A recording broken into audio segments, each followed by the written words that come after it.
Okay, welcome to RGU TV. Thank you. I have with me Catherine Eckersall. Is that correct?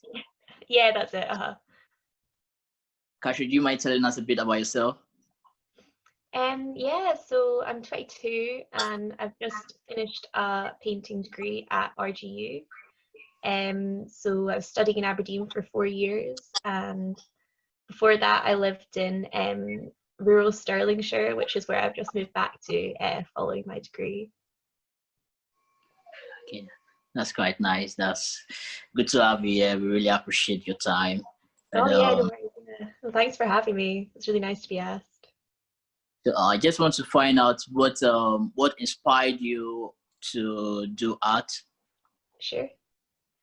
Well, I think in high school I kind of got into it. I always liked drawing from like a young age, and then in high school I kind of realized that you can actually study it and like go to art school and do all this sort of thing. And I thought that was so exciting. And yeah, I think it's there's so many like uses for art. Like I've always been quite interested in art therapy, so that was something else that kind of made me want to go on to like study painting and learn a bit more about it and how to sort of develop a practice. That's quite inspiring. At least when you build up that inspiration from your lower age and you build Yeah, it. That's quite interesting. And the recent Grace Degree show, it's head now online. And yeah, yeah. how challenging is that to you? Yeah, it was definitely quite a challenge. It was like making the whole degree show was really difficult because we had to sort of design our own spaces, and I think most people were like me, they'd never really done anything like that before. Like in painting, everything we do is really practical. We don't really use computers that much, so it was Yeah. quite a change, like going from that to having to sort of work online and work on a computer all day. And so yeah, that was really challenging, and sort of getting good quality images as well, like into the spaces. That was quite difficult because you really want to like show your artwork to the best of its like resolution. Yeah. And so yeah, getting like digital images that were high quality and were gonna like accurately represent it, that was a bit of a challenge. But yeah, I think it was hard, but it was definitely worthwhile because it was I learned a lot of new skills with it, like using Photoshop and like putting together an online exhibition. And yeah, I think it's definitely been very rewarding overall. So I must confess your paintings are really great. They are really Oh, really thank great you. and amazing. So, but I want to ask you a big question about most of your painting. So Sure. let me just go to your room, your visual room, and they are quite interesting paintings. I would like to ask you some questions about. Yeah, that's great. Let me just see. Yeah, yeah, here you go. Um, so they are all amazing. Trust me, they are Oh, all thank you. Thank you amazing. so much. Yeah, That's really nice to hear. yeah, they are all amazing. And I realize that every painting comes with a story. Every Sure, yeah. painting has a unique story. It's saying. Um, Let me ask, which of your painting is the most difficult one for you? Oh gosh, let me think. There's one called Glen Gerach, which is sort of orange with like rings on it. It's quite a big one on the right hand side of the room. That was probably the hardest one because that was the first one I made when we had to leave our studios at Grays and move into our flats to work from there. And it's quite a big piece. It's like a meter by a meter 20 or something. And so I was making that like in my bedroom, and that was really difficult. It was, yeah, and I think it was a bit in a bit of like a funny headspace as well, with like having to move out of Grays and just going into lockdown. And yeah, I sort of made it, and I really didn't like it. Like I really hated that painting, so I put it away for a few weeks, and then I came back to it, and I was like, oh, actually, I can appreciate this. Like I do like it now.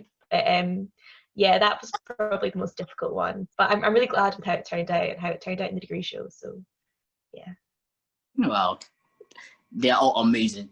Oh, The one you say, it's, I don't know why you didn't like it, but I really yeah. like it. I really like it. Oh, And thank you. there's this one, I think, sampling mousse, Oh yeah. Moss sapling turf. Yeah. oil on canva, and the story behind it, the caption behind it is really interesting. Say, do you mind if I read it? Oh, go for it. Yeah. I dreamt we slept on the moors in Donegal, our Yeah. 12 banks under the blankets with our faces. Wow. What inspired that caption? I didn't actually write that, I have to confess. It's actually a poem by an Irish poet, Seamus Heaney. Okay. And it's a sonnet that he wrote. But I have like a bit of heritage from Donegal, which is in Ireland. Like I have some family from there, and I've spent a bit of time there, like on holiday and whatnot. And I think it's a really beautiful part of the world. And last time I went there, I did like a lot of research from there, like a lot of drawing and sketching, and just kind of trying to become a bit more familiar with the landscape. And it's really stunning. Like that side of Ireland, that west coast, is just unreal. So I kind of wanted to make some paintings like inspired by that, and I found that Seamus Heaney poem, and it just kind of reflected my own experience of that landscape. So that was it. Just kind of like went together perfectly.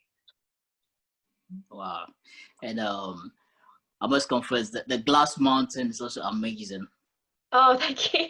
The Glass Yeah, Mountain is really I think that was amazing. the last painting I made before a degree show. So yeah, that was the sort of the end point.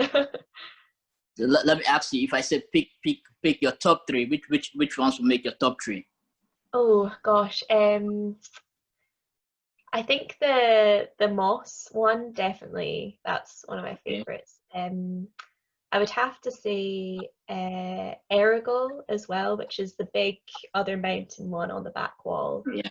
And I think probably there's one called Bulrushes Reflected, which is sort of green and pink with the Oh, sort of reeds and rushes reflected on the top and bottom. Yeah, those are probably my top three. I think they're the ones I'm most proud of, and they're probably the ones that took the longest as well, actually. So I really like put the hours in for them. wow. They are really great. I was amazed when I saw them. And okay, so what I just you stated something earlier on. You said I wanted to find out, since the lockdown, where do you usually do your work since the studio has been locked? Where do you usually do your paintings? So yeah, it was quite hard moving from like such a big space in the studios to like my student flat, which was like relatively small. So I managed to sort of clear a bit of space in my bedroom, um, which so I had like cleared like half my room out. So I had my bed and then I had my workspace and that was it. And then I was also quite lucky to have a bit of space in like our shared living room as well. So I had a bit of space to do like drawings and whatnot. But my friend and my flatmate is also on our course, Molly. And so it was really nice having like a workspace with her because we sort of had like a little bit of a studio environment, and it was really nice like getting feedback from her, because that's something I really missed moving out of the studio, was having other people around when you're doing work, because it really makes a difference like having other people there, I think.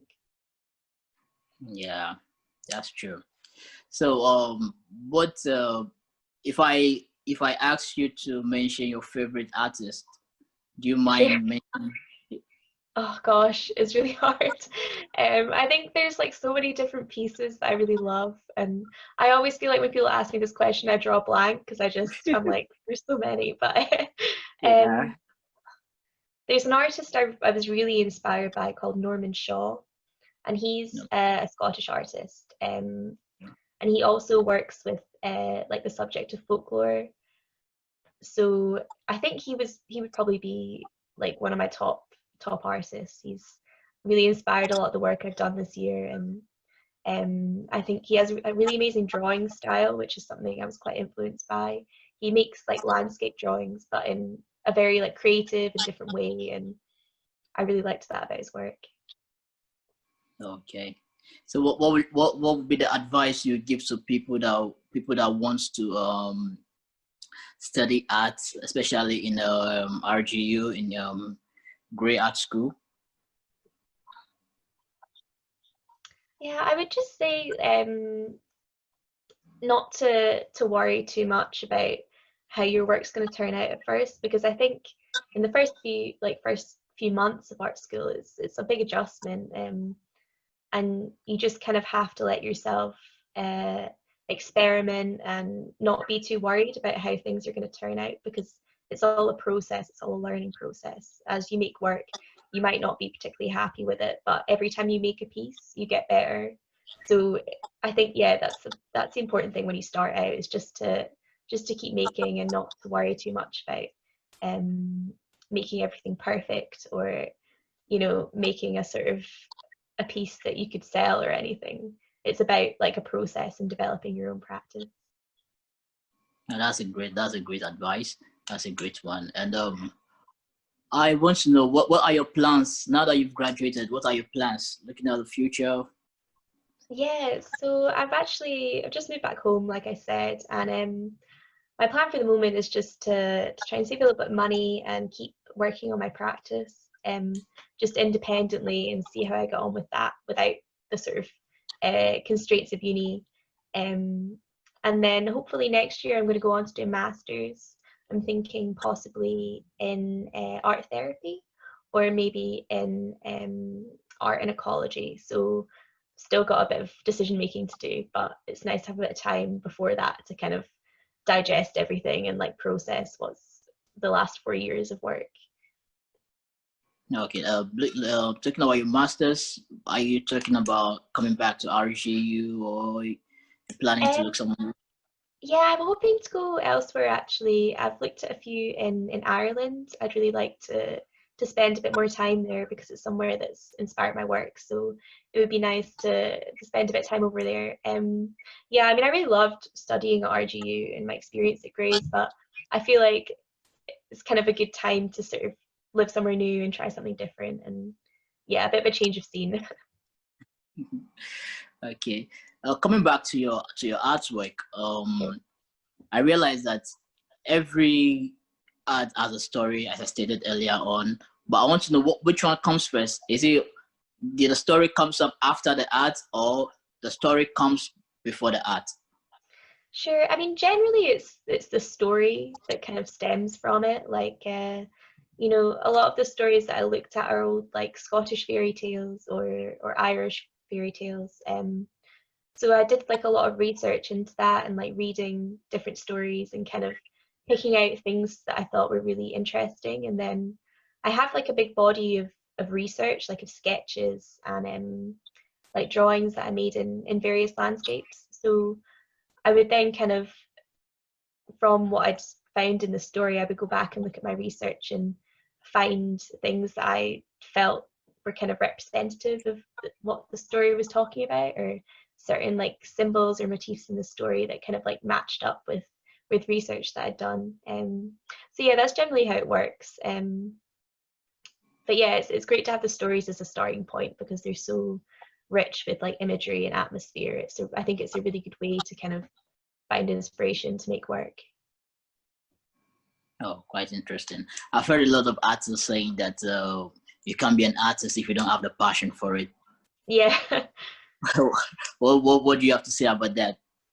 um I mean, I think it's true, definitely. Like, you have to really love what you're doing, because you have to put the time in, I think, to make something that is really kind of significant, or that other people are going to appreciate as well. It's not just about drawing something and then that's that.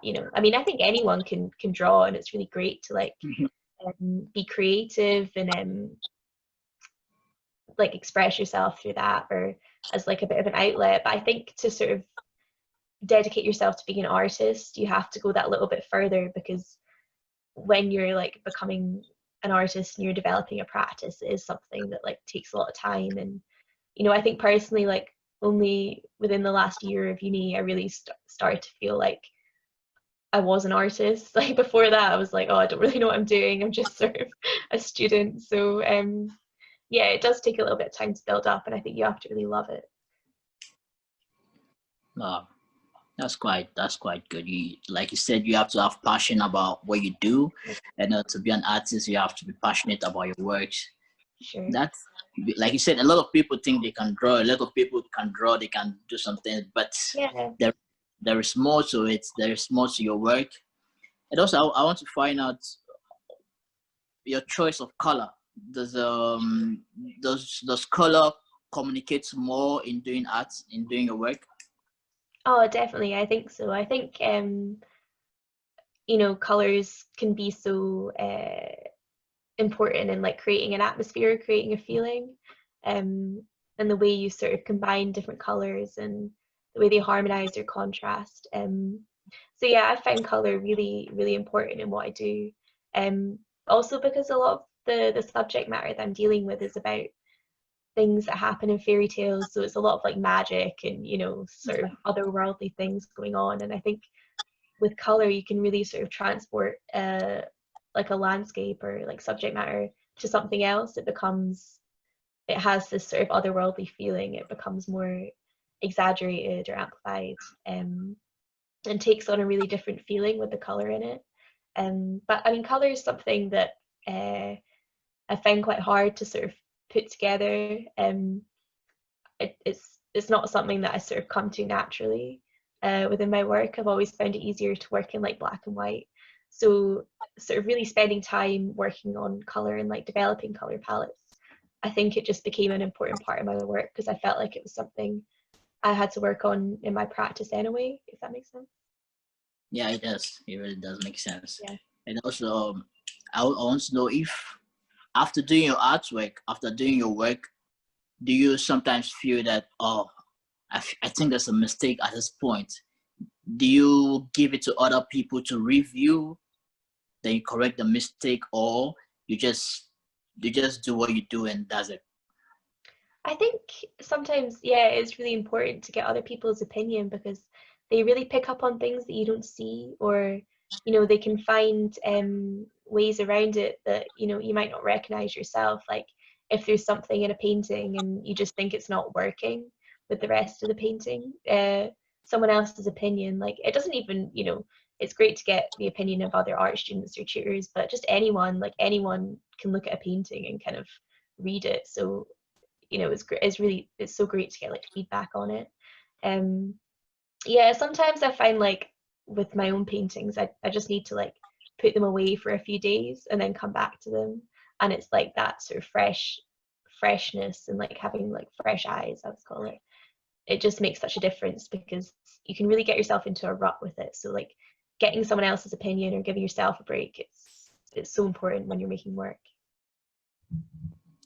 So on average, how long does it take? How long does a project, a painting, take sometimes on average?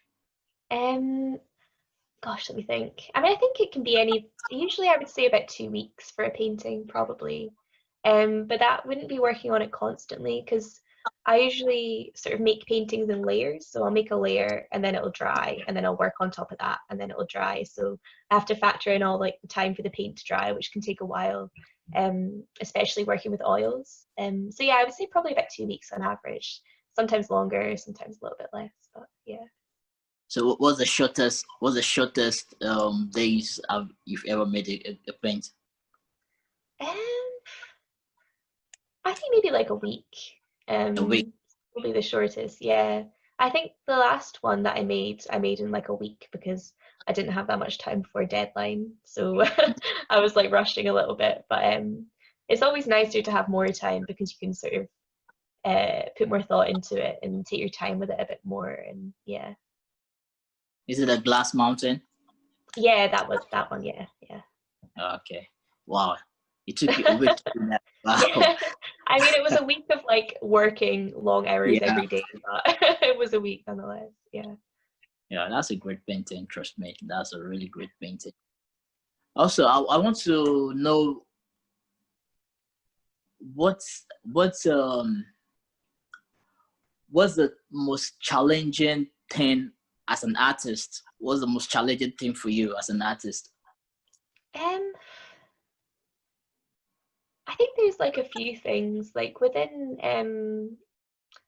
I think I find the whole sort of, what would you call it? Maybe like business side of being an artist quite difficult. Like if you're selling your work or you're promoting your work, that's quite hard, I think, because I wouldn't say it's something that comes naturally to me, and it's quite hard to kind of like promote yourself, and because it is something that's so personal, so you really have to like put yourself out there a bit, and um it feels quite strange to do that. Like I think it's like with promoting the degree show or whatever, I think, you know, I kind of have to like force myself to do it a little bit because I wouldn't normally be so comfortable with that. But yeah, I think that one of the hardest things with being an artist is like doubting yourself as well, like doubting your own work and having to kind of have a sort of rational view on it and not get too like down on yourself, because I think when something's not going well, it feels like the worst thing ever, and you're like, oh, I'm never gonna finish it. Like it's Yeah, just it's just, I mean, I suppose it's like that with anything, like any sort of work, but yeah, I think that's one of the hardest things. You have to sort of overcome that self-doubt and just like keep pushing yourself to finish a piece and try and see it through other people's eyes as well, like from someone else's perspective, because yeah, like they generally see things that you won't see in your own work. yeah, that's quite true because even other creative field also it requires similar Yeah. situation. So also I've been thinking, is it that you visualize your paintings in your mind before you put it to work, or Um, I generally make like a lot of drawings and like little studies before I make a painting. Like I'll spend like maybe like a week or two just making drawings and like trying out different colors and different like compositions, and thinking about like the way it's even shaped. Like it takes me a while to come up with a painting. Like I probably put as like much work into that as I do into the final painting. So yeah, it's a real like process of figuring out what it's going to look like. I can't just sort of picture a painting and then put it down. I mean, some people can, and I think it's amazing, but I've never really been that sort of person. I sort of take a lot of repetition and yeah, practice almost to make a piece. okay, okay, that's because personally I always thought that before an artist start painting, he or she has already visualized Yeah, he wants to do in the mind already before the yeah, pick yeah. their tools. Yeah, I mean, I think some people really have that skill. Like they really, it just comes to them and they just do it. Like I've seen people work like that. But yeah, I suppose everyone's different. Like everyone has a different way of working, and yeah, I've just never been able to do that. I think I just like overthink it too much. So I really need a bit of time to sort of, yeah, like practice. And but yeah, like I said, everyone's different, you know. That's true. That's true. So about your painting, what are the things? What are the things you consider before you finally know that okay, I'm ready to start painting? I guess I sort of look at the the composition and think about how I would actually paint it, like what my process would be, like what I would start with, what would go next, like all the layers and building that up, how I would do that. I also tend to sort of look at it, if I've got a study or whatever that I think I might make into a painting, I sort of compare it to my other paintings, and think about how it would fit in with the work as a whole, because I think that's quite important, having like a sort of coherency. Um, so yeah, I tend to do that before I start painting. Um, I find it quite helpful for getting a different sort of view on it. Yeah.